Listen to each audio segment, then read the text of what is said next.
মাসিকের সময়ে ঠিকঠাক পুষ্টির ব্যাপারটা নিয়ে কিন্তু অনেকেই বেশ চিন্তায় পড়েন। তো আজকের এই আলোচনায় আমরা একদম সহজ আর কাজের কিছু টিপস দেখব, যেগুলো এই সময়টায় ভালো থাকতে অনেক সাহায্য করতে পারে। চলুন তাহলে শুরু করা যাক। সবচেয়ে বড় প্রশ্নটাই হলো এই সময়টায় শরীরকে কিভাবে সবচেয়ে ভালো সাপোর্ট দেওয়া যায়, তাই না? মানে অস্বস্তি কমিয়ে কিভাবে এনার্জিটা ধরে রাখা যায়।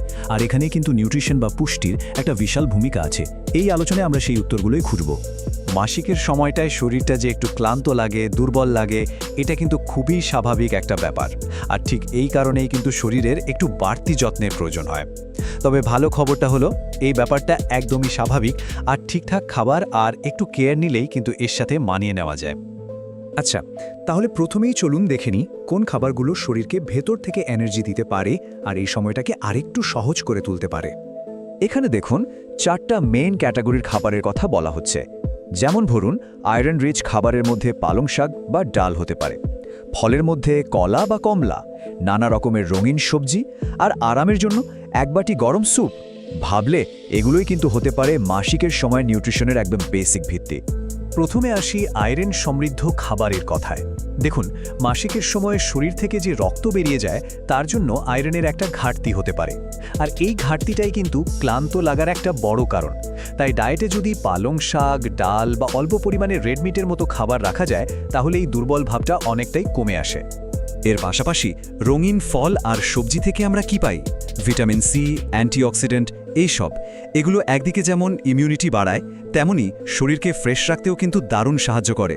একবার ভাবুন তো, এক বাটি বেরি বা এক গ্লাস অরেঞ্জ জুস কতটা এনার্জি দিতে পারে। আর গরম খাবার, যেমন ধরুন আদা চা, হার্বাল টি বা কোনো পাতলা স্যুপ, এগুলো কিন্তু শুধু মনকেই শান্ত করে না, এগুলো পেটের মাসল রিল্যাক্স করে ক্র্যাম্প কমাতেও সাহায্য করতে পারে। মানে শরীরকে ভেতর থেকে ওম দেয় আর একটা আরামদায়ক অনুভূতি দেয়। তো কি খেতে হবে তা তো জানা গেল, কিন্তু ঠিক ততটাই জরুরি হলো এটা জেনে রাখা যে কোন খাবারগুলো এই সময়টায় অস্বস্তিটা বরং বাড়িয়ে দিতে পারে, মানে কোনগুলো এড়িয়ে চলাই ভালো। এই স্লাইডটা কিন্তু মূল পার্থক্যটা একদম পরিষ্কার করে দিচ্ছে। একদিকে আছে পুষ্টিকর সহজপাচ্য খাবার, আর অন্যদিকে এমন খাবার যা শরীরের ওপর আরও চাপ তৈরি করে। যেমন খুব বেশি নোনতা খাবার খেলে শরীরে পানি জমে পেট ফাঁপার মতো অনুভূতি হতে পারে। আবার ধরুন অতিরিক্ত চিনিযুক্ত খাবার, ওটা কিন্তু ব্লাড সুগারের হঠাৎ ওঠানামা ঘটিয়ে মুড সুইং বা মেজাজ খিটখিটে করে তুলতে পারে। তাই এই সময়টায় ভাজাভুজি বা প্রসেসড ফুড থেকে একটু দূরে থাকাই কিন্তু বুদ্ধিমানের কাজ। তাহলে এই যে এতক্ষণ ধরে আমরা আলোচনা করলাম, এর থেকে আসল বা মূল বার্তাটা কি? চলুন সবটা একবার এক জায়গায় করে দেখে নিই।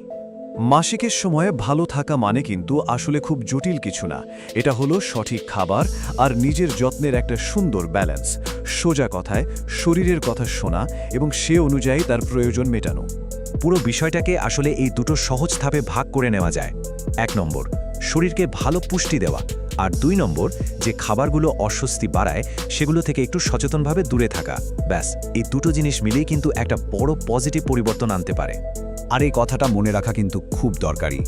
ঠিকঠাক খাবার বেছে নেওয়াটা শুধু পুষ্টির ব্যাপার নয়, এটা আসলে নিজের যত্ন নেওয়ারই একটা শক্তিশালী উপায়। প্রত্যেকটা ছোট ছোট স্বাস্থ্যকর সিদ্ধান্তই কিন্তু দিন শেষে একটা বড় পার্থক্য গড়ে তোলে। আচ্ছা, শেষ করার আগে এই প্রশ্নটা সবার জন্য থাকলো। আচ্ছা, রোজকার ডায়েটে আনা একটা ছোট্ট পরিবর্তনও কি পুরো স্বাস্থ্যের ওপর একটা বড়সড় ভালো প্রভাব ফেলতে পারে? উত্তরটা হয়তো আমরা যা ভাবি তার চেয়েও অনেক বেশি পাওয়ারফুল। ভাবার মতো বিষয়, তাই না?